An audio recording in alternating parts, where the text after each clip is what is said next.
বরগুনায় নিজ বাড়ি থেকে স্বামী স্ত্রীর মরদেহ উদ্ধার। ঘটনাস্থলে স্ত্রীর গলাকাটা ও স্বামীর ঝুলন্ত মরদেহ উদ্ধার করেছে পুলিশ।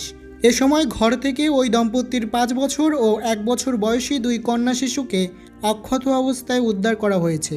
নিহতদের নাম স্বপন মোল্লা ও তার স্ত্রী আকলিমা। নিহত স্বপন মোল্লা পেশায় একজন স্যানিটারি মিস্ত্রির কাজ করতেন। নিহত স্বপনের বড় ভাই কবির মোল্লা বলেন, আমার ভাইয়ের কোনো শত্রু নেই, তবে স্বপনের নিয়মিত কাজ না করা নিয়ে মাঝে মাঝে স্বামী স্ত্রীর মধ্যে ঝগড়া হতো।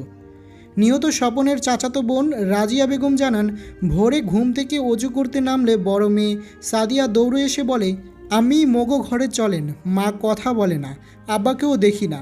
এ সময় আমি তাদের ঘরে গিয়ে মেঝেতে রক্তাক্ত অবস্থায় আকলিমার গলাকাটা লাশ এবং ঘরের আড়ার সাথে স্বপনকে গলায় ফাঁস লাগানো ঝুলন্ত অবস্থায় দেখতে পাই। বরগুনা সদর থানার অফিসার ইনচার্জ মোহাম্মদ ইয়াকুব হোসেন বলেন, ঘটনার সংবাদ পেয়ে পুলিশ ঘটনাস্থলে এসে মরদেহ উদ্ধার করে।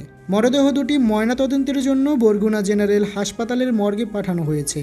রোববার 7 সেপ্টেম্বর সকালে সদর উপজেলার 5 নম্বর আয়লা পতাকাটা ইউনিয়নের দক্ষিণ ইটবাড়িয়া এলাকায় মোল্লাবাড়িতে থেকে মরদেহ উদ্ধার করা হয়।